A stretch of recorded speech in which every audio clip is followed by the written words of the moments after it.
Guten Morgen, Brazilian! Estamos aqui de volta. Eu sou Flávio Morgenstern e você não é.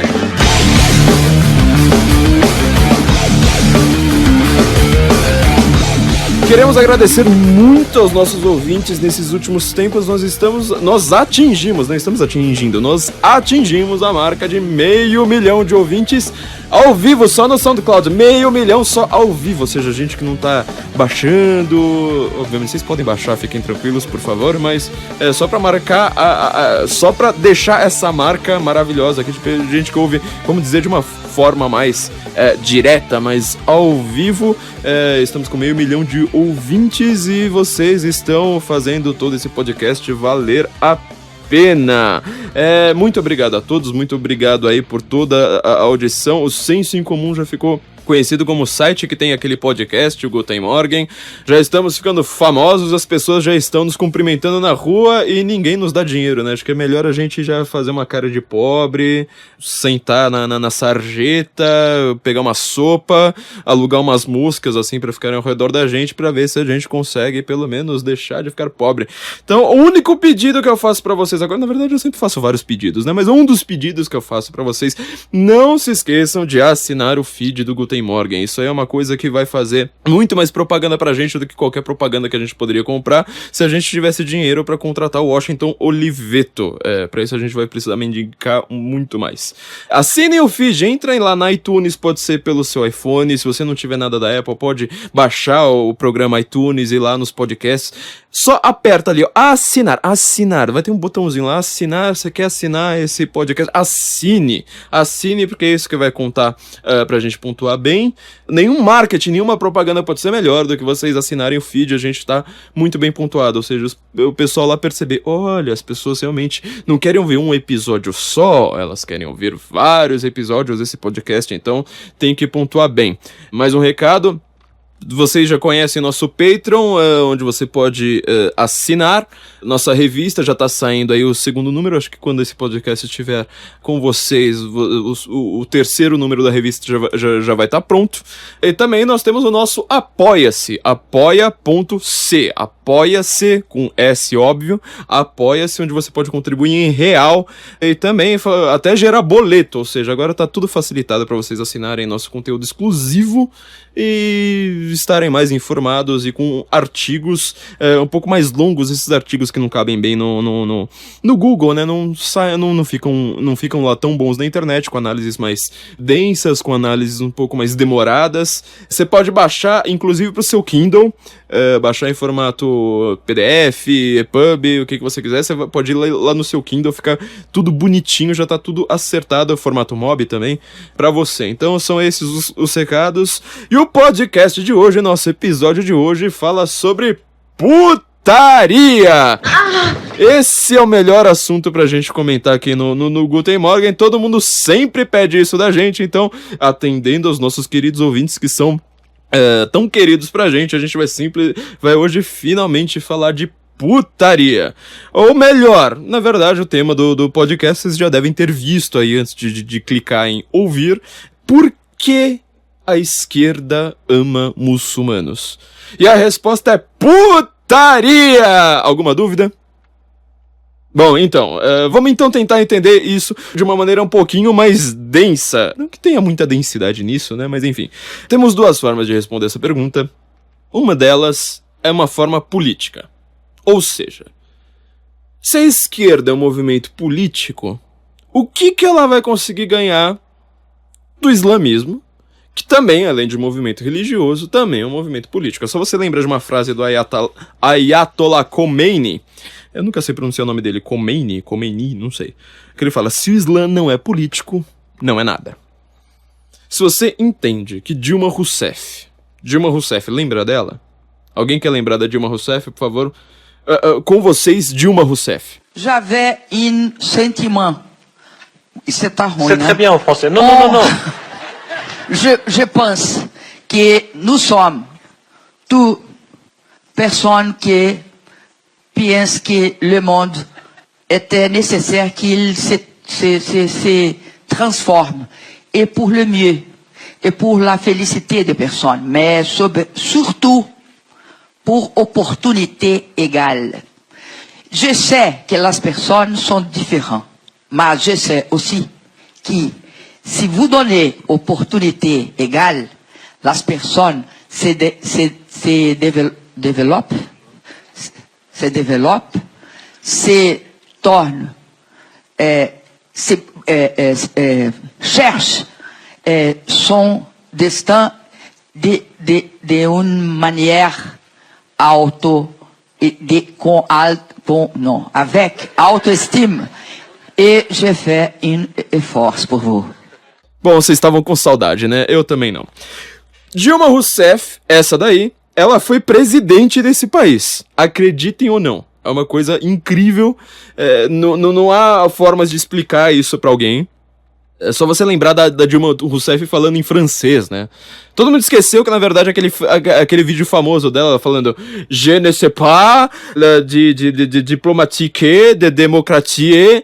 Eu percebi que eu falo francês melhor do que alguém na humanidade. O pior desse vídeo é que ela estava tentando justificar, né? Tipo, não, j'ai sofri un golpe. Como que um francês vai ouvir aquele negócio, mesmo do Le Monde Diplomatique, um dos piores jornais do mundo, vai conseguir ouvir aquele negócio e falar assim, mas, gente, como se não sofreu um golpe antes? Pelo amor de Deus. Bom, Dilma Rousseff, essa daí, que foi presidente, ela tem negócios com o Irã. Ela fez negócios com o Irã. Então você tá vendo aí, a esquerda tem alguma relação, a esquerda política tem uma relação com o Islã político. O islamismo, que a gente pode chamar de islamismo político, mas que na verdade, como a gente acabou de ver aqui com a Ayatollah Khomeini, o islamismo ele necessariamente é político, ele não tem como não ser político. Bom, essa é uma resposta mais fácil. É muito fácil você responder por que a esquerda está envolvida com o islamismo. Mas a gente também vai tentar dar uma resposta muito mais complicada, muito mais densa, filosófica, teológica, do jeitinho que vocês gostam. Aliás, um último recado antes da gente começar de fato. Muita gente tem comentado como o podcast... muita gente gostou, por exemplo, do nosso último podcast, do nosso último episódio a respeito da crise intelectual do Ocidente, em que comentamos por que a gente desceu de Sócrates para Leandro Carnal, como que isso pôde se dar. Assim, uma coisa é você subir de Leandro Carnal para Sócrates. Agora, como você já começa com Sócrates e só vai ladeira abaixo? Quer dizer, você estava no auge, dali pra frente, o auge, como eu sempre digo, significa que dali pra frente você só vai pra baixo. Estar no auge é a pior coisa da sua vida. Como que isso aí aconteceu? A gente tá lá explicando, esse episódio também vai ter uma espécie de continuação disso. E muita gente tá falando, nossa, mas o Guten Morgen é tão denso, que às vezes eu preciso ouvir 2 vezes. Esse episódio do Karnal eu tive que ouvir 2 vezes e ainda não paro de extrair informações. Tem alguns episódios, como o nosso famoso episódio sobre George Soros, a respeito dos episódios com os nossos convidados, né? Janaína Pascoal, Alexandre Borges, Felipe Martins. Tem tanta informação ali que você ouve várias vezes e ainda percebe, caramba, tinha mais coisa ali pra comentar, eles comentam de vários livros, não sei mais o que. Muito obrigado, gente, é justamente isso que a gente quer. Pode ouvir a gente de novo, pode ouvir a gente ao vivo, pode baixar, pode ouvir em vários momentos, a gente só tem a agradecer. Ficamos muito honrados aí com essa densidade, e hoje o episódio também vai ser bem denso. Obviamente, responder de forma política é muito fácil. Difícil é você falar de uma maneira mais densa, filosófica, eterna, que não tem a ver simplesmente com os ditames do momento, e sobretudo com Dilma Rousseff e putaria. Quando você sabe diferenciar um do outro. De uma maneira política, então, respondendo de uma maneira extremamente fácil, o islamismo, pelo menos os países islâmicos, vamos dizer assim, eles nunca foram lá muito prósperos na geopolítica mundial. Você vai ver ali a história do Ocidente. Mesmo depois da América ter se tornado independente, mesmo depois de o mundo já começar a se desenhar da maneira que ele é hoje, que o islamismo ele nunca foi lá uma grande potência. Você tinha como maior potência islâmica no mundo, ou pelo menos potência política, como um player ali, como personagem na geopolítica mundial, sobretudo o Império Otomano, que compreende hoje uma região ali que é praticamente a mesma região em disputa pelo Estado, que o Estado Islâmico está em disputa. Ou seja, eles querem refazer justamente esse império. Fala assim, agora nós somos o novo califado. O Abu Bakr, lá, o líder do Estado Islâmico, ele toma o nome de um genro de Maomé. Quando você fala em genro de Maomé, você fala assim, bom, então era um cara bem novo, né? Mas você tem que lembrar, no islamismo, às vezes você casa, quando você tem seus 60 anos, você casa com uma menina de 6. Então um genro ali pode ser... Aliás, é um sogro de Maomé, né? O contrário. Você pensa no sogro como um cara muito velho e tal, mas às vezes o sogro ele é um continuador bem jovem. Então, e não contente com isso, o nome dos últimos califas ali do Império Otomano são justamente, tem o mesmo nome que esse Abu Bakr toma para si. Então, quando você vai falar com um muçulmano a respeito do Estado Islâmico, ele entende uma coisa que nós não entendemos. Pessoas que falam, por exemplo, auto-intitulado Estado Islâmico, eles têm um horror, assim, de falar que o Estado Islâmico quer ser um Estado. Ela fala assim, não, só eles se consideram Estado, não sei mais o que. Você vai lá e fala assim, tudo bem, mas quem tem a soberania sobre aquela região? Ponto. Não tem mais o que discutir. Você pode até falar, olha, é ruim, não queremos isso. Os caras, não contente terem leis atrozes, eles ainda financiam terrorismo pelo mundo, etc, etc. Então a gente vai ter que chamar os caras de auto-intitulado Estado Islâmico. Nunca vamos chamar os caras de Estado Islâmico em si. O único problema que eu sempre coloco é falar assim, bom, então por que você quer que a Palestina seja um Estado? Tem duas facções terroristas ali querendo disputar o poder. Então, por que chamar ela de Estado independente de Israel? Falar em solução de 2 estados achando que isso vai causar a paz. Ou seja, o que vale para o Estado Islâmico não vale para a Palestina. Não estou dando indireta para ninguém aqui. Ouviu, senhor Felipe? Quando a gente vai, então, entender o Islã político, a gente vai ter que lembrar aqui de alguns episódios ali para trás, onde nós falamos da soberania da nação, das soberanias. Ou seja, o Estado-nação, ele está sendo colocado em xeque a partir da metade do século XX.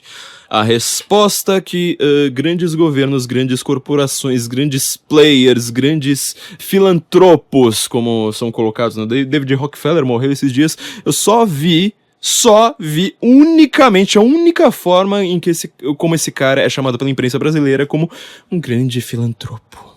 Morreu um anjo. Ele está com as suas asas brancas subindo para o céu neste momento.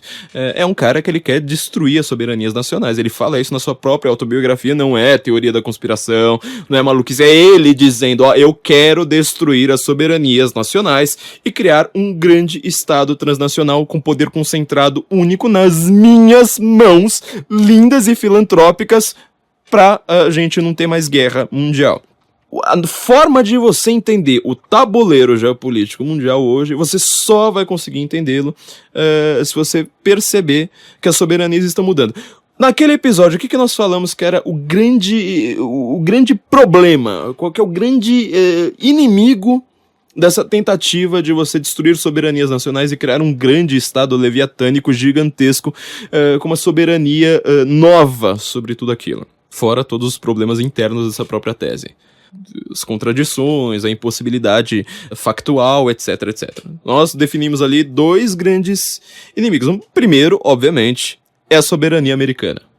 Esse é o político, o fácil, ou seja, quando aqueles Founding Fathers que salvaram não a América, mas salvaram a humanidade, criaram uma constituição, uma declaração de independência, o The Bill of Rights, e conseguem criar um país em que tudo ali, exatamente tudo, todo mundo, pessoas discordantes, pessoas diferentes, vários pensamentos distintos, conseguem viver em harmonia e criar seu próprio governo, com a sua própria representatividade, falando, nós temos soberania, e quem manda aqui não é nenhum deus, nenhum rei, somos we, the people.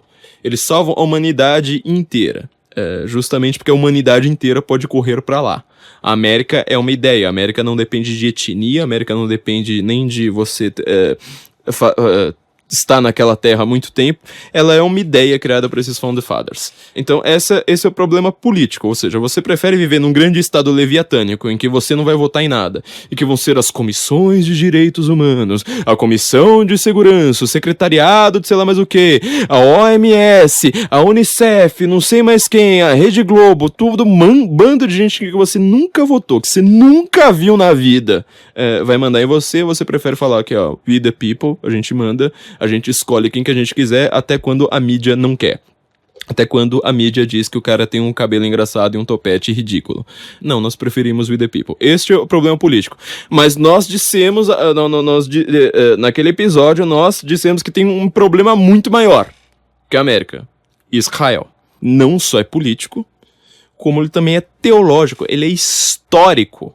Ele tá ali há mais de 5.000 anos, sendo um estorvo para todos os impérios ao redor dele. Israel, ele nasce contra impérios gigantescos. 3 impérios ali, violentíssimos, que partiam gente no meio simplesmente por diversão, cortavam cabeças ali simplesmente por falar assim, ó, a gente pode, Império Assírio, o Império Babilônico e o Egito Antigo, o Egito ali dos faraós. Israel é a primeira religião no mundo que surge de uma maneira histórica. Quando eu digo isso, entenda, não é historiografia grega. O que a gente chama de história muitas vezes é historiografia. Isso é uma invenção grega. Agora, história de fato, ou seja, você definir alguma coisa no tempo e espaço, falou, aconteceu neste momento, isso acontece não com Tucídides. Isso vai acontecer exatamente com Israel. Falar assim, olha, nós somos uma religião que teve uma revelação, nós tivemos um contato com o divino, isso acontece no reinado de Ramsés II. Ponto. Você não vê nenhuma religião anterior, nem mesmo os órficos, os cultos a Eleusis, todos aqueles cultos gregos, nenhum deles vai fazer uma coisa como essa. Ele não define a guerra de Troia, por exemplo, falando, aconteceu em tal momento. Você não consegue nem definir quando o próprio Tucídides, certo? Nasceu. Então, quer dizer, é uma historiografia um pouco mitológica ainda. Essa história, esse momento histórico, uma religião que não contente com isso nos seus próprios livros sagrados, vai lá falar, ó, não sei quem é filho de não sei quem, que é filho de não sei quem, que é filho de não sei quem, são aquelas partes mais chatas da Bíblia, mas elas que justificam todo o resto, ela vai fazer isso de uma maneira histórica. Então a gente tem um pequeno problema inicial. Você teve uma pequena região, mais ou menos ali do tamanho do Rio de Janeiro. Bem pequenininho, Israel é bem pequeno. Contra impérios gigantescos e poderosíssimos. Israel sobreviveu, todos esses impérios ruíram e hoje são puramente história. Você tá vendo que já tem um problema ali muito grande para você entender a coisa de uma maneira simplesmente política. Ou seja, você tem um novo modelo geopolítico, ou seja, que antes o islamismo ele não era um player, ele não era um grande participe do xadrez geopolítico. Não tô falando de xadrez aqui com nenhuma ironia, viu? Eu adoro o Felipe. Mas, de repente, no mundo globalizado, certo? No mundo em que as fronteiras diminuem, no mundo em que inventam um avião, certo? No mundo que inventou um avião. Só você pensar no avião, você já vai entender todo o problema. De repente, um novo player tá na jogada, são os países islâmicos, e estes países, eles têm um seríssimo problema, antes de ter um problema com a América, eles têm um seríssimo problema com Israel. Israel ali tá sempre apontando para eles como uma prova de falar assim, nós somos o povo da revelação, nós somos o país onde criamos a primeira grande soberania no mundo, que ela não é baseada no mito, ou seja, de alguma coisa não histórica, de alguma coisa não definida no tempo, mas nós somos um país que conseguiu se definir historicamente. Ponto. O islamismo, ele não faz isso. Ah, mas o Maomé não nasceu lá no ano tal. Então, aqui é onde que a coisa começa a complicar um pouco. Quando Maomé aparece, em primeiro lugar que a gente não tem nem, por exemplo, o registro de quando Maomé de fato nasceu e morreu. Isso já tá um pouco perdido. Muitos dos historiadores do islamismo mostram que há algumas complicações nessa tese assim, do Maomé histórico, do Maomé que realmente existiu, por conta de várias incoerências que existem ali no Corão. Por exemplo, ele fala que ele todo dia, no seu cotidiano ali, todo dia, ele passava, se eu não me engano, por Sodoma. Eu falei que era putaria aqui o assunto. Que ele falava ali, que ele passava por Sodoma. O único problema é Sodoma tá tipo milhas e milhas e milhares de milhas de distância de onde que ele ficava. Ele fala, por exemplo, lá de uma grande montanha que ele escalou e não sei mais o que.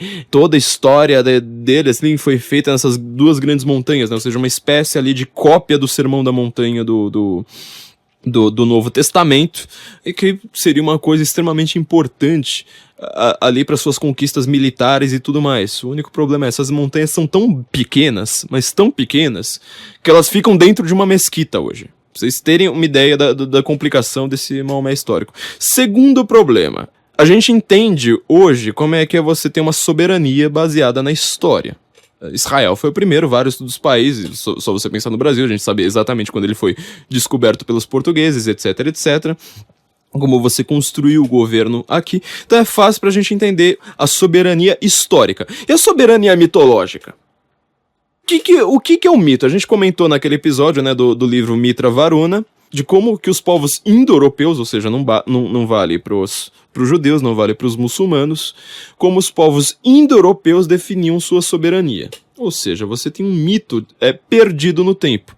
E para isso você criava laços, ou seja, era tudo tribal. Antes de você ter a soberania como ela é feita hoje, ela é uma soberania tribal. Isso significa que aparece um cara falando assim, olha, meu pai, ele é um cara muito importante, o pai do meu pai é muito importante, o pai do meu pai é muito importante, até a hora que se perde no tempo. Os gregos fazem isso, os vikings fazem isso, os celtas fazem isso, todo aquele povo ali, ó como que Roma foi feita, por exemplo? Roma, ela foi fundada, lembra, por 2 gêmeos, Rômulo e Remo. Eu falei que eu ia fazer um podcast sobre literatura, né? Esse aqui vai ser político-literário, só pra gente começar a introduzir a ideia de que vocês precisam ler mais literatura e menos notícias da Folha de São Paulo. Rômulo e Remo, certo? 2 gêmeos que foram criados por uma loba. Uma loba. Mas quem são os pais de Rômulo e Remo? Repara que Roma, ela é fundada por 2 órfãos, que é justamente para você perder qualquer ligação ali de tribalística. Por isso que ela vai virar um império. A Roma, ela cria justamente esse mito, justamente para falar assim, olha, tá distendido no tempo lá para trás. O que importa é que existiu um certo Rômulo e Remo, a gente não sabe quando, mas você não consegue definir ali, igual nos números das genealogias judaicas ali, em que momento histórico exato em que esses gêmeos fundaram o raio da cidade. Vocês já leram a Eneida do Virgílio? A época mais importante da humanidade. Agora eu tô falando de outro Felipe aqui, que o Felipe, que é meu produtor, que tá aqui fazendo uma cara de tipo, putz, eu não li, né? Desculpa. Shame on you. Shame on you. Virgílio, ele é tão importante. De onde você lembra de Virgílio hoje? Geralmente não é de ler a Eneida. Você lembra do Virgílio porque ele que vai lá apresenta o inferno pro Dante. Entendeu? Agora você lembrou, né? Lembrou isso, muito bem. Virgílio, como na Eneida, tem um trecho lá da Eneida, em que Enéas, que é seria, vamos dizer, se ele não é o fundador de Roma, porque Roma foi fundada pelos gêmeos, ele é o cara que vai criar a dinastia que vai gerar Rômulo e Rêmulo. Ou seja, a gente sabe que existe o Rômulo e Rêmulo e sabe que seus pais, etc, etc, alguma hora vai cair no esperma ali de Enéas. Falei que o podcast de hoje era sobre putaria. Enéas, ele tá fugindo da Guerra de Troia. Ele mal é comentado na Odisseia. Acho que, se eu não me engano, tem só 6 citações Enéas na Ilíada de Homero. Mas ele é um troiano, ele foge ali na hora que a cidade Troia perde a guerra, né, sem querer dar spoiler pra vocês que são ignorantes e não leem Homero. Troia perde a guerra, todo mundo foge, a cidade é saqueada, destruída, etc. Todo mundo consegue e foge, todos os poucos. Enéas é um deles. Os deuses, por sinal, eles são mais ou menos, eles estão divididos, eles não, apesar de serem deuses gregos, a Ilíada é bem pouco airosa com os gregos. Os deuses gregos, vários deles estão torcendo para os troianos, tem deus ali perdido no meio do caminho. É uma história maravilhosa, muito bonita, de você ver por que cada deus tá torcendo para cada um deles. E Enéas, ele foge ali, vai acabar parando em Cartago, no momento, e depois ele foge para Roma, para Itália. Itália, se eu não me engano, acho que tá no 4º verso do poema já, Itália, Península Itálica, e ali onde ele vai fundar Roma. Marca bem isso aqui, que isso aqui é muito mais importante do que vocês estão achando pra política de hoje em dia, e pra gente entender por que a esquerda ama muçulmano. Olha só, na Itália, certo? A Itália geográfica, ou seja, não é o país ainda Itália. Então, a Itália como país, ela foi fundada praticamente no final do século XIX. O Brasil é mais antigo do que a Itália. Olha que coisa curiosa. Você tem ali, então, uma dinastia que você consegue falar assim, olha, Rômulo e Remo descendem ali, tem toda a descendência de Enéas, que é um herói grego. Um herói troiano, aliás. Você não sabe quando a Guerra de Troia aconteceu, você não sabe se Enéas, toda ali a linhagem até Rômulo e Remo, sabe? Depois de Rômulo e Remo também você não sabe de nada, mas você simplesmente fala assim, olha, nós temos aqui uma garantia de que nós somos descendentes de Enéas, um troiano. E olha só, a Troia fica onde? Turquia. Onde que eu falei que o Império Otomano era? Turquia. Olha só, né? Tudo ali tá se refazendo. Uma coisa quase que meio circular. Enéas é filho de Vênus, deusa do amor. Filha de Vênus com... Esqueci o nome do pai dele. Alcibíade, alguma coisa assim. O pai dele tem um nome bem complicado, certo? Olha só, o cara tem o divino e o humano. Rômulo e Remo são dois órfãos perdidos, certo? Que tem uma certa dinastia ali, tanto divina quanto humana. Toda essa sociedade que faz uma soberania baseada em mito, ela sempre vai falar assim, olha, nós somos descendentes dos deuses. Lá pra trás, em algum momento, você vai ver que o meu tataravô do meu tataravô do meu tataravô, ele era um deus. Então, você sempre tem essa forma mágica de você criar a sua soberania, ou seja, nós mandamos, porque a nossa tribo descende de tal deus. Ah, a nossa tribo descende de tal deus, nossa tribo descende de tal deus. Você entendeu por que quase todas essas grandes sociedades, antes de Israel, elas eram politeístas? Você sempre fala assim, mas nós somos aqui os caras da guerra, então nós descendemos do deus da guerra. Ah, nós aqui somos do deus da agricultura, então lá pra trás você vai ver um deus da agricultura. E assim por diante. Isso você vai ver na Índia, você vai ver, como eu disse, né, em todo o mundo indo-europeu. Na Pérsia, onde hoje é o Irã, e assim por diante.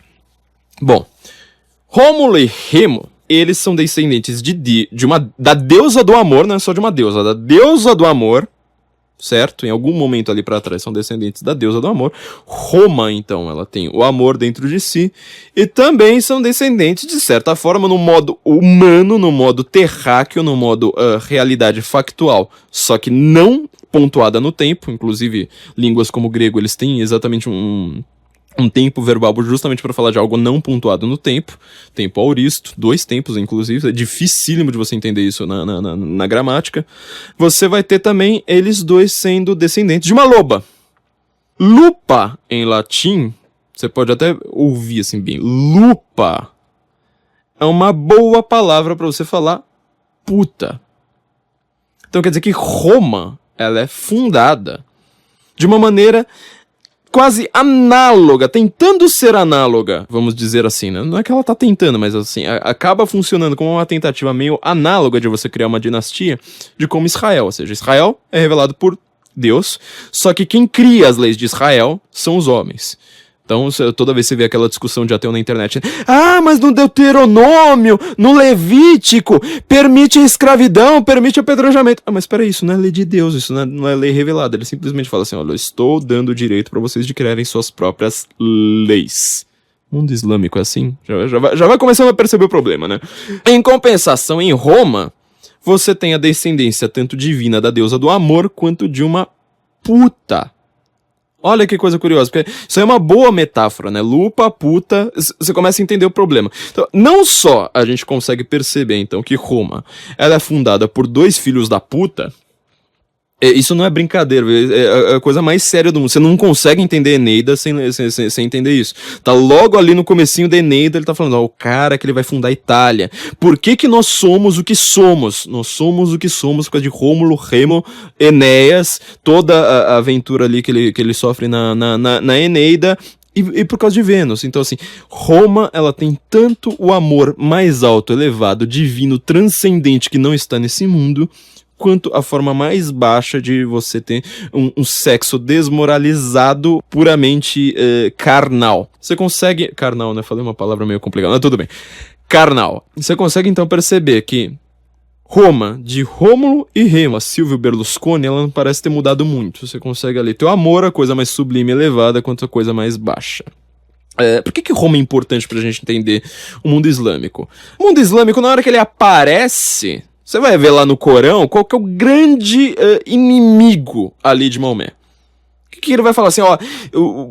Existe um país, um império, uma coisa ali que a gente precisa conquistar a qualquer custo, porque isso aqui é o grande inimigo da nossa revelação aqui de Alá. Qual que é esse grande inimigo? Roma. Não contente com isso, obviamente que eu sei que vocês não fizeram isso porque vocês são um bando de preguiçosos, mas assim, se vocês forem analisar como os líderes islâmicos hoje, ou seja, os líderes de grupos terroristas, ou como o Estado Islâmico, o Estado Islâmico eu não gosto de chamar ele de grupo terrorista, o Estado Islâmico ele é uma semi-soberania que além disso financia terrorismo. Hezbollah, Al-Qaeda, todos eles, como é que eles chamam a América, que eles tanto odeiam, que eles falam assim, nossa, a gente precisa destruir esse país de Nova Roma. Não tô brincando aí, você pode pesquisar ali, o Estado Islâmico tem revista em inglês, tem revista em tudo quanto é língua, acho que eles estavam planejando lançar uma revista em português, não vi se eles lançaram de fato, mas eles chamam a América ali de Nova Roma, ou seja, o simbolismo deles fala assim, olha, aquele Império Romano finalmente ruiu. Só você pensar na Primeira Guerra Mundial, tá? O Império Otomano, por sinal, do lado dos alemães, que depois vai gerar o nazismo. Então lá, de novo, eles do lado de quem? Dos nazistas, com a Irmandade Muçulmana ali, criada ali também no século XX, falando assim, olha, já que a gente não consegue mais todo aquele poderio que a gente tinha antes, então vamos ajudar vocês. Vocês querem matar judeus? Pô, meu, a coisa que a gente mais gosta na vida, nós que somos muçulmanos, olha, uma coisa que deixa a gente feliz é matar judeu. Então, você criou essa Waffen-SS, essa tropa de elite, vamos dar um monte de soldado muçulmano pra vocês irem lá na Waffen-SS. Bósnia-Herzegovina, onde rolou uma boa parte do Holocausto. Hoje, qual que é a religião dominante desse país? Muçulmana. Não vem falar que isso é racismo, porque a Bósnia-Herzegovina é só você ver em qualquer candidato, qualquer concurso de Miss, quem são as loiras de olhos azuis assim mais sem melanina no mundo? São as bósnias. Só que aquele país é dominado pelo islamismo, certo? Então vamos lá. Você tá vendo então que Roma parece ter mudado de lugar. Eles falaram assim, o simbolismo de Roma, que a gente entendia ali como um simbolismo românico, ele mudou agora pra América. A esquerda odeia quem? Quem que a esquerda mais detesta no mundo? Você pergunta agora para um esquerdista aqui rapidamente, qual é o país que ele acha que é o grande mal do mundo? Qual que é o presidente que eles acham que vai exterminar a humanidade? E qual é o país no Oriente Médio que é o único país malvado? Porque para a esquerda, no Oriente Médio, é todo mundo bonzinho. Você vai perguntar pra qualquer jeito e falar assim, eu não sei o que é sunita, eu não sei o que é xiita, eu não sei com quem que o Líbano faz fronteira, eu não sei de nada. A única coisa que eu sei é que tem um país específico do Oriente Médio que é o caos na Terra. Esse país, ele deveria ser varrido do mapa, porque eles promovem um apartheid, eles são os novos nazistas, eles são racistas, eles fazem assentamento, onde já se viu você ter que conviver, sabe, você tá lá no seu bairro, aí de repente vai lá, aparece um judeu, meu Deus, o que é um assentamento? É um judeu, tem um bairro ali dele. Um assentamento é você ter Higienópolis na sua cidade. Não pode. Isso aí é a coisa mais absurda do mundo. A gente precisa pegar a ONU e destruir esses caras, fazer não sei quantas acusações de violações aos direitos humanos, porque esses caras fazem uma coisa horrenda que é existir. Você entendeu qual que é o problema da esquerda com o Islã? Eles não entendem absolutamente nada de islamismo. Não entendem, mas não sabem o que o islamismo é, não sabem o que o islamismo promove, eles não sabem de absolutamente nada, mas politicamente eles estão do lado simplesmente contrário à América e a Israel. Obviamente, quando você vai pensar um pouco mais nisso, pensar um pouco mais, você já sabe, deixou de ser de esquerda. Pensou ali mais do que uma série de regrinhas e cacuetes verbais, você já deixou de ser de esquerda. Você vai entender porque que tanta gente hoje, tanta gente à direita, que é uma coisa que, na discussão de Facebook, pelo amor de Deus, parem de discutir no Facebook, gente. Por favor, pare de discutir no Facebook. Isso aí é só um exercício verbal pra você ver se você tem alguma capacidade. Mas, assim, vocês fazem esse exercício a vida inteira. Vocês não vão pra vida real, vocês não escrevem uma tese, sabe? Não escrevem um documento. Não, vocês acham que o Nobel de Literatura do Brasil vai sair dos comentários do Facebook, né, gente? Spoiler, não vai. Bom, quando você vê na discussão de Facebook, muita gente de esquerda tá meio assustada com isso, né? Agora que tem essa ascensão da direita no Brasil, falando assim, mas peraí, o nazismo é de esquerda. Elas falam assim, mas pô, eu sempre entendi esse negócio como de extrema direita. Mas eles falam assim, mas por que o nazismo seria de esquerda? Não é uma posição da qual eu compactuo 100%, o nazismo tem alguns elementos que eles não dizem respeito à esquerda tradicional, mas ele sai do movimento de esquerda, ou seja, o nazismo ele é sindicalista, certo? E ele é trabalhista, ele lembra muito Brizola, ele lembra muito Getúlio Vargas, que por sinal estava apoiando o Adolf Hitler antes de começar a guerra. Getúlio Vargas que criou a CLT, certo, apesar do meu amigo Bruno Garchagen no seu livro Pare de Acreditar no Governo, né, porque que os brasileiros amam o Estado e odeiam políticos, ele fala assim, a CLT na verdade ela não foi uma cópia declarada da Carta del Lavoro do Mussolini, mas ela realmente tem uma inspiração ali muito clara, ou seja, esse pessoal aí fazendo greve, direitos trabalhistas, nenhum direito a menos, não ao golpe, fora Temer, não sei mais o que eles estão defendendo? Na hora deles falarem das propostas deles, o que eles estão defendendo? Uma coisa muito parecida com o nazismo. Obviamente que eles chamam justamente quem discorda disso e fala assim, então você é nazista. Se você não defende a CLT, se você não defende uma política fascista, então você é fascista. Bom, esquerda é sempre assim, né? Enfim, você teve ali, então, no começo do século XX, sobretudo depois da Primeira Guerra, pensa no entreguerras. Você teve uma destruição de vários impérios, inclusive você tem que lembrar que boa parte da Europa até aquele momento ela era imperial. Se a Europa hoje se destruiu tudo aquilo ali para construir repúblicas ou democracias, foi tudo com o esfacelamento dos grandes impérios, impérios austro-húngaro, não sei mais o que, ali na Primeira Guerra, certo? É onde começa a ter uma ascensão factual da esquerda, ou seja, uma esquerda que ela não é mais puramente uma ideia abstrata, um intelecto ou uma internacional comunista. Ela é já um país, por sinal o maior país do mundo, com o seu expansionismo típico. Ele foi um partícipe na Primeira Guerra Mundial e tá ali participando. E de que lado que a esquerda vai ficar? De que lado? Num primeiro momento ainda não, dos islâmicos, né? A gente comentou agora são vários episódios pra trás também, né? Quando a gente tava falando ali do Putin, do risco de uma terceira guerra mundial caso Hillary Clinton fosse eleita. A gente comentou quem foi que treinou os muçulmanos pra virarem terroristas. Ou seja, jihad eles sempre tiveram.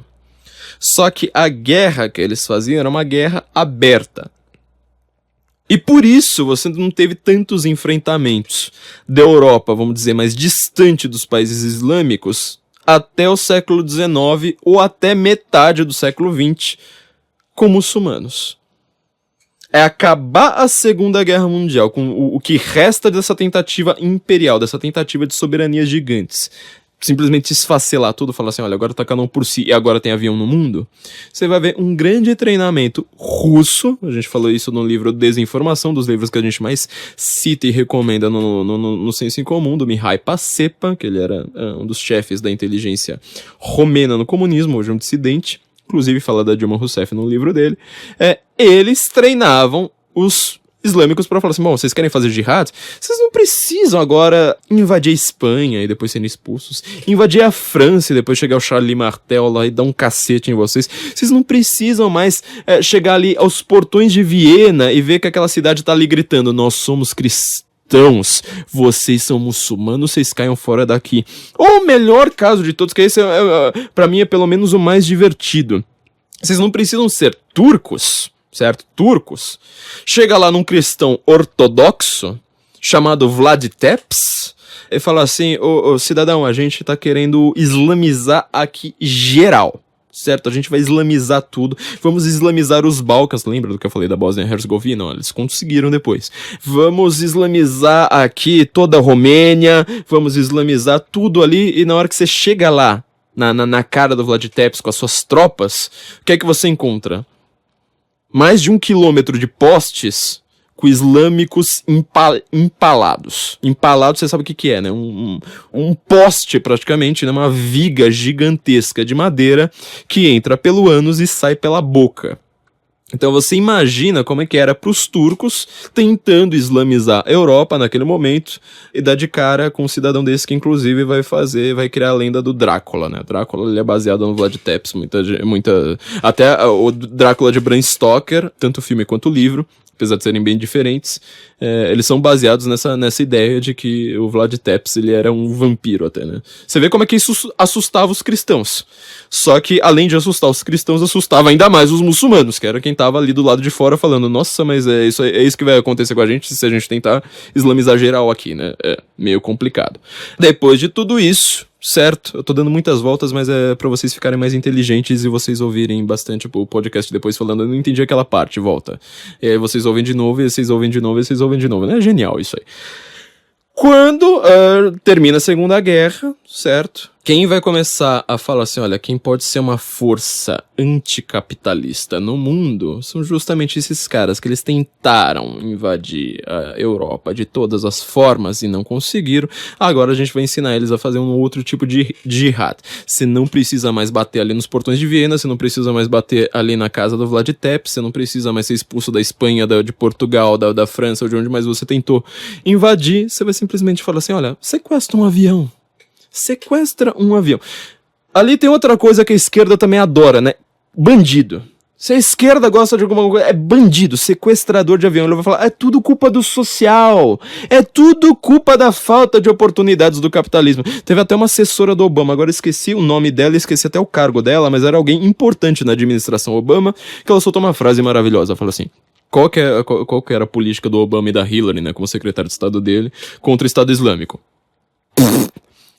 E ela falou assim, não, a gente precisa descobrir por que, em vez de fazer uma guerra, em vez de enfrentar o Estado Islâmico, a gente precisa descobrir por que essas pessoas estão fazendo isso. Talvez seja a falta de jobs. Você fala, de jobs? Eles estão sem emprego? Filha, não, eles estão mais empregados do que você. Estão muito bem empregados, estão ganhando rios de dinheiro, e o emprego deles é cortar a cabeça. Sinto muito, é assim que a lei lá funciona naquele lugar. Lei, por isso que eu não falo auto-intitulado Estado Islâmico, ele é uma tentativa de Estado, sim. E por sinal reconhecido por vários países ali por perto, inclusive logo vai ser reconhecido pela Turquia do nosso querido Erdogan. Enfim, você começa a perceber que politicamente você conseguiu entender alguns aspectos da Guerra Fria que não se tornavam claros. Por que, por exemplo, eu já comentei isso alguns episódios pra trás, nesses episódios do Putin, todo mundo fala, mas a CIA que armou o Afeganistão, que armou o que vai ser futuramente Al-Qaeda, e não sei mais o que, porque eles eram contra o ateísmo da União Soviética. De fato, você teve ali uma certa tentativa da CIA de tentar controlar algumas populações. Mas aí, se foi a CIA que armou, se só existe Al-Qaeda por causa dos Estados Unidos, se esse terrorismo é culpa do Ocidente, por quê? Por quê? Toda arma da Al-Qaeda é uma arma russa. Por que eles só usam AK-47? Algumas pessoas reclamaram de mim falando que o AK-47 ele é uma arma de, vamos dizer, como se fosse um software livre. Muita gente pode fabricar, inclusive até a própria América fabrica AK-47.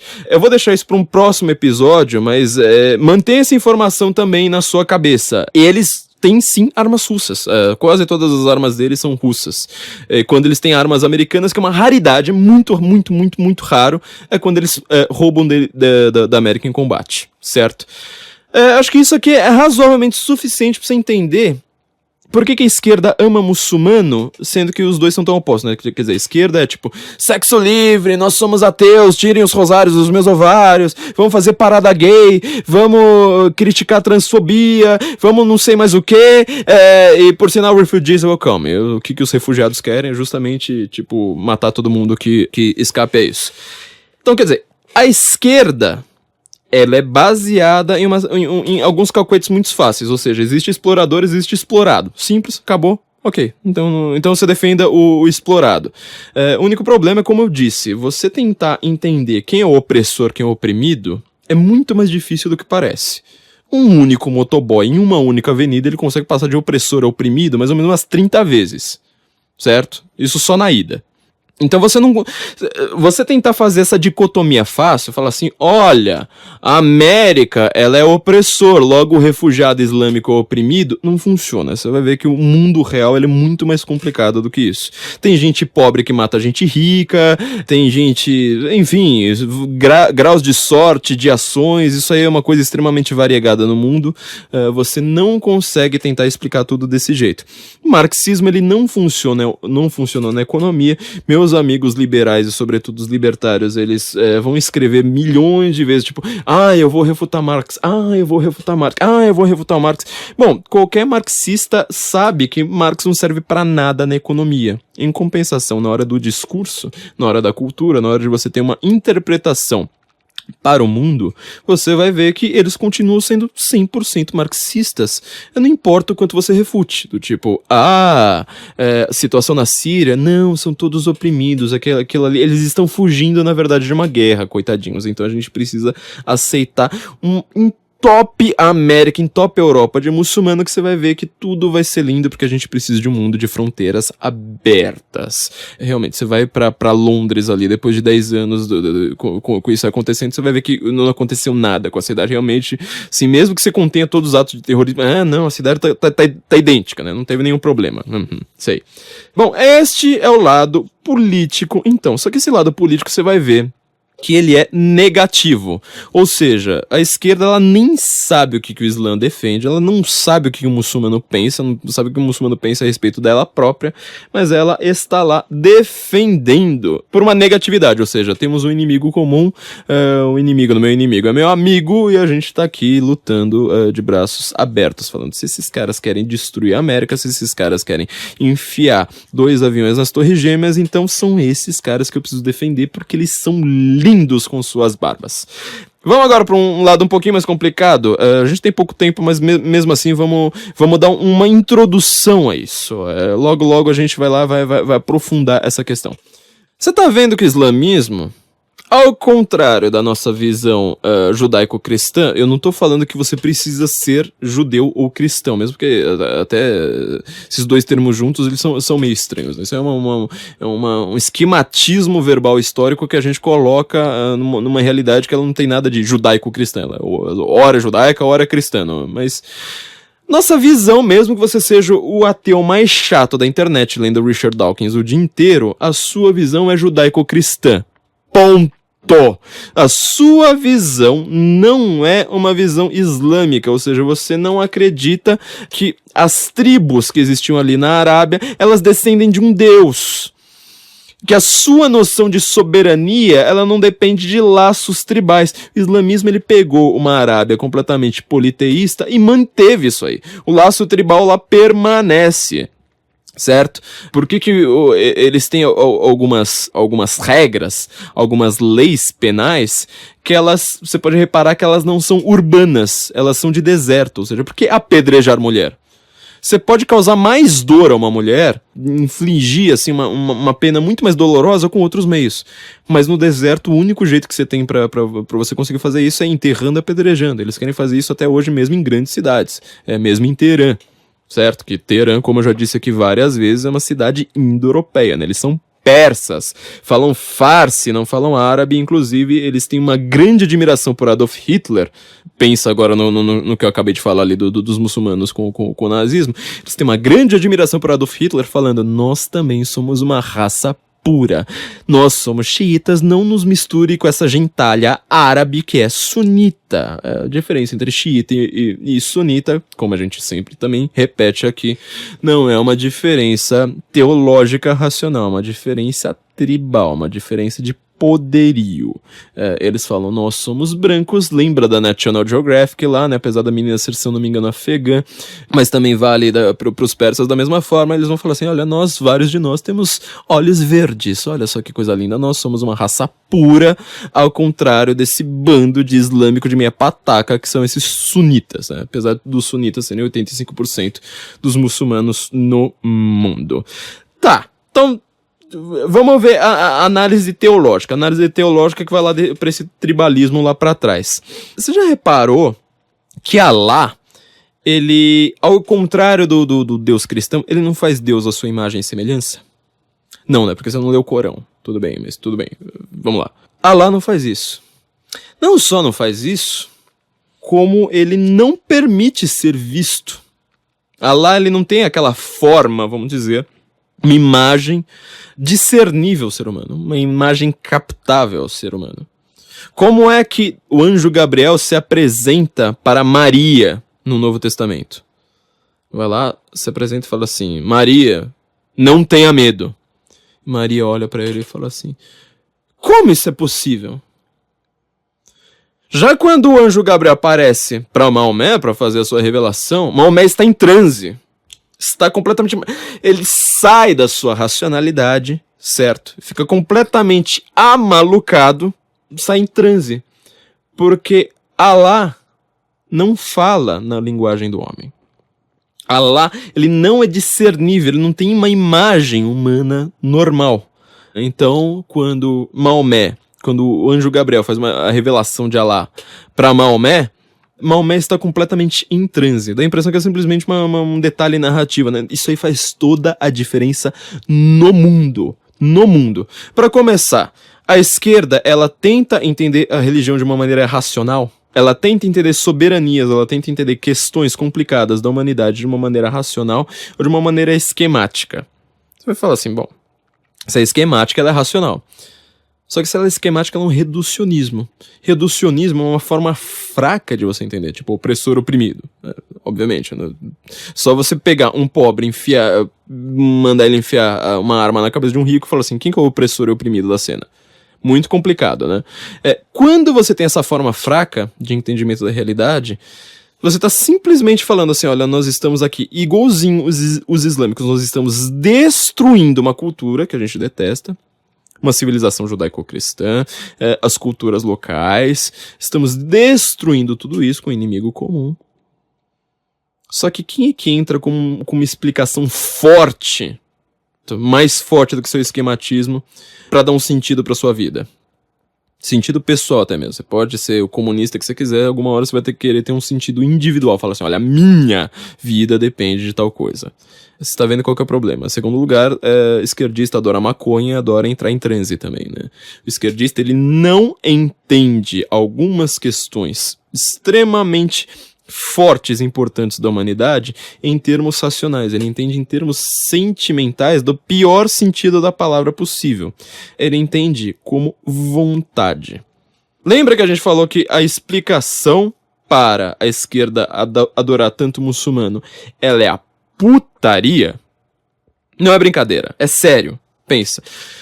A religião, qualquer religião no mundo, ela tem 3 regras fundamentais. Assim. Toda religião ela vai versar sobre 3 coisas: a morte, a alimentação e a sexualidade.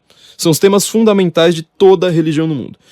A esquerda, ela tem uma noção a respeito da alimentação, ela nega qualquer coisa pós-mortem, e ela tem regras de sexualidade muito diferentes do que a gente pensa, né?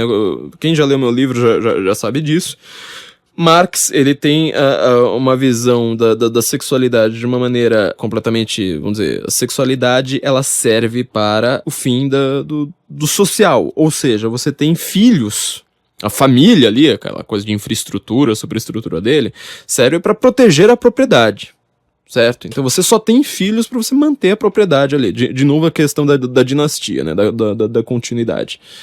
Aí vai ter a questão do herdeiro, né? O pobre tem um monte de filhos, os proletários morrem sendo que eles trabalham, o filho do herdeiro não trabalha, então o pobre, o proletário ali, não o pobre, né? O proletário, o cara que tá trabalhando, ele que é o devir histórico, a marcha da história depende unicamente dele, porque ele é a classe produtora, ninguém produz no seu proletário na fábrica.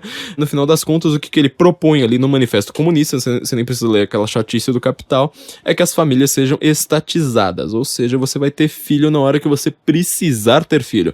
Na hora que chega o gerente da fábrica e fala assim, olha gente, tá faltando mão de obra, então vocês por favor fodam. É exatamente isso. Se fodam, na verdade, né?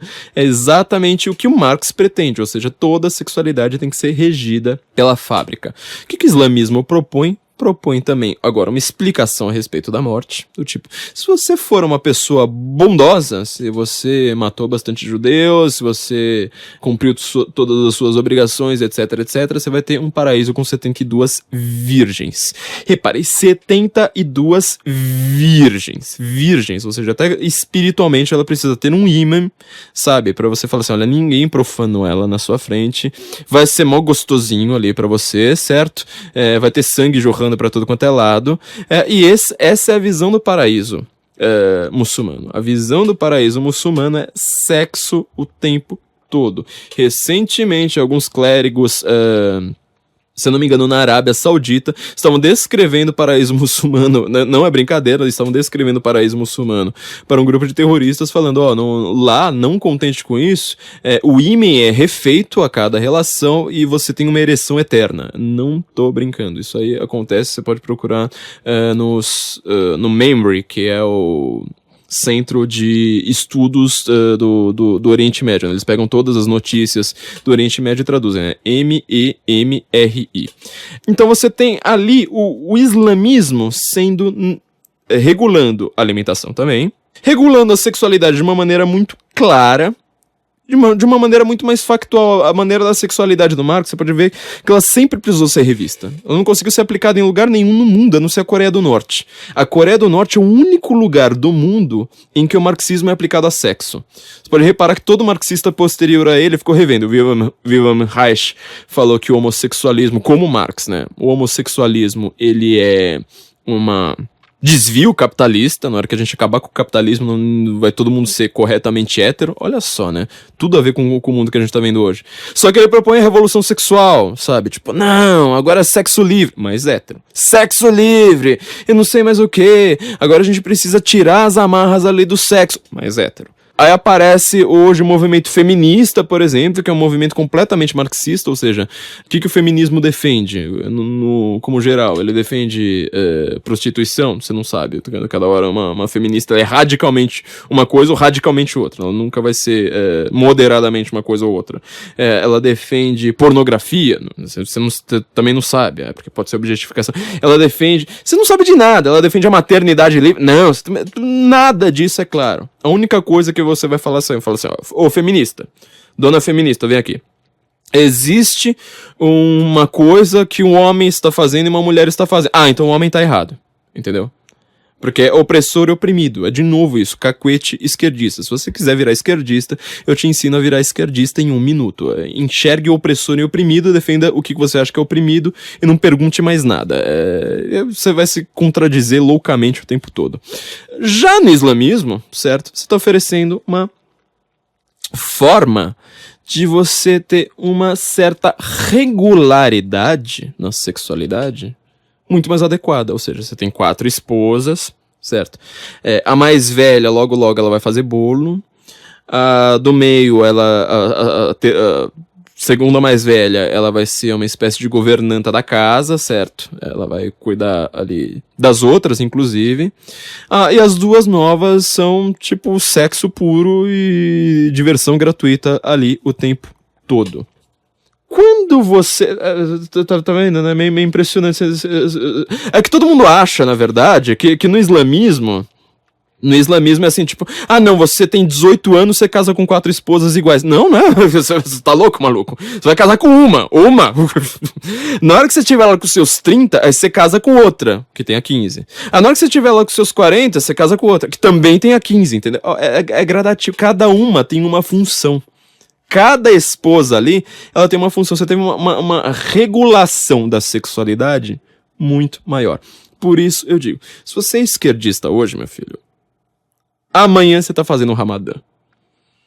A esquerda, com a crise em que ela se meteu em 2016, que a esquerda tomou uma naba em qualquer lugar do mundo que você pense, qualquer lugar do mundo a esquerda tomou uma naba, o destino da esquerda é ser islâmica. Ah, mas e a Venezuela que acabou de virar uma ditadura? Bom, lembra quem que é o vice da Venezuela? Muçulmano. É tudo que eu tenho a dizer. Então você tem agora uma questão ali de uma questão social teológica. Eu não vou entrar na questão teológica porque a gente já tá estourando o tempo, certo? A gente vai deixar isso pra um próximo episódio só pra gente entender como é que o muçulmano pensa, como é que a sociedade muçulmana ela é construída. Só que você viu que a esquerda ela não consegue criar, como os americanos criaram, como os founding-fathers americanos criaram, um sistema em que todo mundo ali que tenha discordância interna consiga viver pacificamente. Na esquerda, sempre que você tem uma mínima discordância, precisa de um paredão, precisa fuzilar, precisa mandar pro Gulag, não sei mais o que. Só a América conseguiu falar assim, olha, até se você é comunista, até se você é o Noam Chomsky ou o Michael Moore, você consegue viver aqui numa boa, e você ainda vai ganhar. Você vai lucrar com essas ideias de bosta que você tenha. A esquerda nunca conseguiu fazer isso. Quem consegue fazer isso com força, certo? É o islamismo. Justamente porque... Lembra lá da anunciação do anjo Gabriel, tanto a Maria como a visão dos muçulmanos? Aquele Deus não é mais racional. Aquele Deus não é mais logos, né? Lembra lá de como São João descreve Deus? Né? No princípio era o verbo. O que é verbo? É tradução para o latim de logos, ou seja, da parte racional que você consegue colocar em palavras. O Deus cristão, ele é logos. O Deus cristão, ele é um Deus com quem você consegue conversar. A criação de Deus, um mundo que você consegue ver, você consegue colocar em palavras. Você consegue falar assim, olha, isso aqui funciona de tal e tal e tal forma. Vamos desenvolver ciência a partir disso.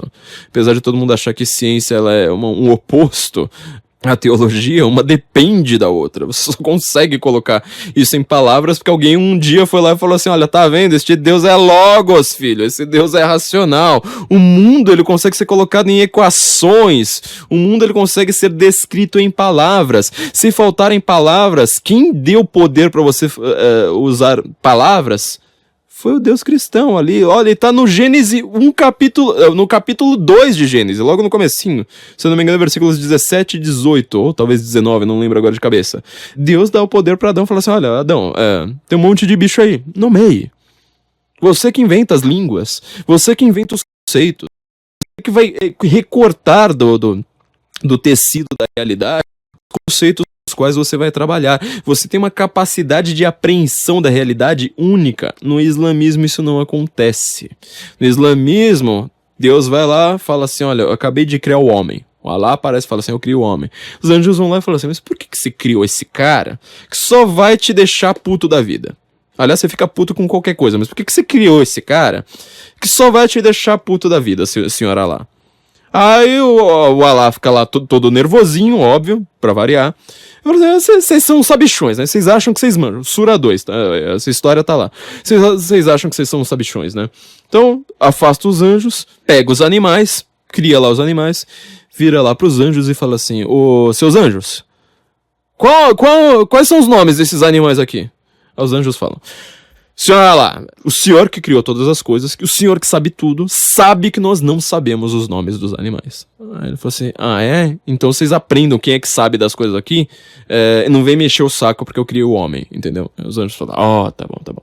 Assim que Alá põe ordem na casa e mostra quem é que manda. Parece uma coisinha meio boba, né? Lembra lá a anunciação de Gabriel, essa coisinha aqui dos anjos, mas peraí. Se a apreensão da realidade para o islâmico ela depende da língua árabe e do que Alá diz que é, ela não é mais um construto verbal livremente criado pelo homem, você está reparando que você teve agora um regulador de noção de realidade, ou seja, a realidade ela precisa ser revelada, ela precisa ser única. A esquerda achou que a realidade foi revelada por Marx. Marx não deu certo, a gente precisa até agora, com muita urgência, um novo revelador. E um revelador que seja contrário a essa sociedade que a gente tanto odeia, que é a sociedade judaico-cristã. Certo? Porque nessa sociedade, você sabe, né, que assim, é tudo horrível. O que funciona mesmo é a Arábia Saudita. O que funciona mesmo é o Irã. O que funciona é, sei lá, o Estado Islâmico. E segundo lugar, se ali só a América e só Israel conseguiram criar um sistema social, político, em que pessoas discordantes conseguem viver entre si, e a esquerda sempre precisou do Gulag, sempre precisou do paredão, sempre precisou da polícia política, etc. E a gente tá vendo que isso aí não funciona mais. O que é que vai funcionar? Você não precisa mais agora, necessariamente, ficar tão preocupado com os métodos posteriores de calar seus inimigos, de você controlar a vontade deles. Você tem um Deus que ele é pura vontade. Ele não é logos, ele é pura vontade, potência pura. Ele simplesmente fala, eu quero o que eu quero, ele não fala eu sou o que eu sou, ele fala assim, eu quero, você obedeça. Toda feminista mostrando os peitos contra Donald Trump hoje, ela vai ser uma usuária de burca amanhã. Você nunca conseguiria colocar o islamismo no Ocidente, como eles tentaram várias vezes, sempre tomaram um couro, se você tem ali uma sociedade que é realmente, você pode ser ateu o quanto você quiser, mas uma sociedade judaico-cristã, sobretudo cristã, ou seja, nós temos um Deus que é logos, nós temos aqui um regulador de vontade própria, nós temos um Deus que se sacrificou pelos nossos pecados, isso é tudo para o muçulmano é a maior blasfêmia de todas. E tudo para a esquerda é a maior blasfêmia de todas. Só que a esquerda nunca conseguiu chegar ao nível de conseguir regular de fato a vontade. Ela consegue falar assim, olha, depois que esse cara se mostrou religioso, depois que esse cara se mostrou capitalista, depois que esse cara mostrou que ele tem uma moral burguesa, a gente vai lá e mata. Agora, como que você faz ele não ter estes desejos judaico-cristãos? Lembra lá dos primeiros poemas do Marx, né? Ele estava ali criticando antes Deus do que o capitalismo. Você vai ter um Deus agora regulador de vontades. Um Deus que é pura vontade, vai falar assim, olha, agora, se você nunca conseguiu ter um sentido para a sua existência particular, através puramente da sua visão esquerdista, de uma visão de Estado laico, de uma visão puramente economicista do mundo, agora nós vamos te dar isso. A esquerda, então, ela acha que na hora que ela destrói todos os elementos de cristianismo da sociedade, a partir da Revolução Francesa, and so on, ela acha que vai vir um reino em que todo mundo vai ser ateu, em que vai vir a grande ciência do mundo, em que todo mundo vai ser inteligente, vai todo mundo virar um Shakespeare, né? A promessa da esquerda era essa, todo mundo vai ser tão inteligente que vira um Shakespeare. Você nunca viu um mundo tão burro quanto ele é hoje. Na época da Idade Média, que era todo mundo, sabe, desdentado, sabe, só comia farelo, etc. Você teve São Tomás de Aquino, você teve Dante Alighieri. Tenta fazer a Divina Comédia do Dante Alighieri. Fala assim, olha, eu vou colocar todo mundo que já apareceu na humanidade, catalogando seus pecados ali, numa ordem completamente tomista, certo? E tudo em versos ali, extremamente rebuscados, complicados. E ainda vou colocar o Virgílio, sabe? O Virgílio, lembra ali do Virgílio. O Virgílio pra me guiar. E olha, tem uns trechos bem interessantes na Divina Comédia, né? Por exemplo, na hora que ele chega lá no Ante-Inferno, que é só pros não batizados, ou seja, o único pecado que os caras cometeram foram terem chegado à Terra antes do advento da revelação, eles ficam ali no que a gente chamaria hoje de limbo. O Dante tá lá andando e fala assim, quem que é aquele? Quem que é aquele? Os caras, Virgílio vai lá falando assim, aquele ali é Sócrates, Platão, Aristóteles. E Dante às vezes precisa conversar com esses caras, e ele consegue colocar na boca deles palavras que você fala, eu tô vendo Sócrates aqui falando, tenta imitar isso. É dificílimo, ainda mais em verso. Sem contar alguns outros trechos, né? Na hora que Dante tá lá descendo bastante ali pro inferno. Aí fala assim, mas mestre, ele só chama Virgílio de mestre. Fala assim, mas mestre, por que tava naquele pecado, agora tá nesse? Aí Virgílio olha pro Dante, isso é o Dante escrevendo, Virgílio olha pro Dante e fala assim, sua mula, você não leu São Tomás de Aquino, anta? É óbvio que é assim, assado, e vai lá explicando São Tomás de Aquino daquele jeito. Olha que coisa sensacional. Isso na Idade Média. Hoje em dia você tem um reino de pura vontade. Você não tem mais um reino da inteligência. A gente acha que a gente tá ficando inteligente, a esquerda acha que tá ficando, nossa, nós vivemos no melhor dos mundos agora, a gente não precisa mais de Dante Alighieri se a gente tem Lola Aronovich, a gente nunca vai precisar agora estudar assim, sei lá, um paraíso perdido do John Milton, sendo que a gente tem um novo livro da Juju. A esquerda chegou nesse reino em que é pura vontade. E quem é que vai para a esquerda hoje? Quem tem um grande logos, quem tem uma grande tese, quem tem uma forma de você organizar a sociedade da maneira e pluribus unum, né, igual os americanos fazem, ou seja, de todos a gente consegue ter uma certa unidade ali de costumes, de maneiras em que nós não vamos nos agredir mutuamente o tempo todo. Não, quem vai pra esquerda não é esse cara. Esse cara já é um direitista nato. Quem vai para a esquerda são os sexualmente frustrados. Qual a única forma que você conseguiu ver na humanidade em que você quer vontade, você só tem vontade pura, nenhum logos ali para regular sua sexualidade, e que você ainda consegue, de certa forma, se ajambrar ali e falar assim, olha, apesar de tudo, ainda vou conseguir meu lugarzinho ao sol, com o islamismo. Essa é só uma introdução, gente. A gente ainda vai falar muito mais sobre esse assunto nos próximos podcasts. Tem um livro famoso, né? United in Hate, do David Horowitz, que ele é judeu assim, só de etnia. Já foi um dos líderes da New Left hoje, ele é o principal dissidente dela. Já foi advogado, inclusive, de terrorista de esquerda, e hoje tá lá denunciando os crimes de toda essa galera, né? Inclusive, como eu coloquei a música do Creator, United in Hate, acho que, se eu não me engano, até no meu livro, justamente porque eles falam assim, qual que é a união da esquerda com o islamismo? É só o ódio ao Ocidente, a civilização, certo? É só isso que os une nesse momento, e vontade pura, tipo, nós temos vontade. Viu? O discurso da esquerda hoje é só, tipo, vontade.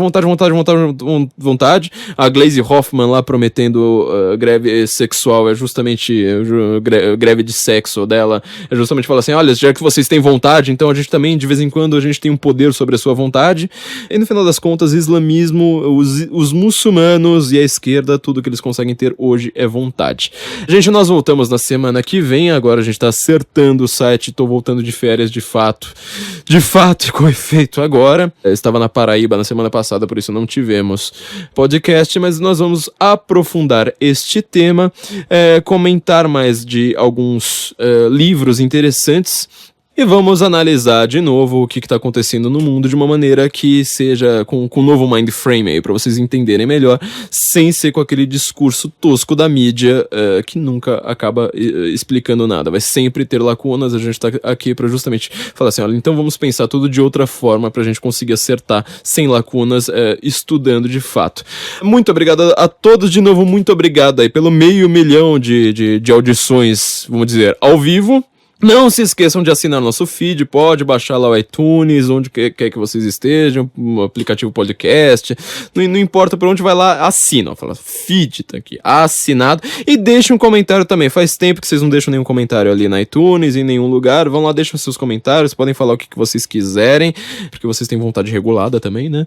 Não se esqueçam de que nós temos nosso Patreon, nós temos o Apoia-se para você ter acesso ao nosso conteúdo exclusivo, apoia.se apoia.c/Senso em Comum ou patreon.com/Senso em Comum.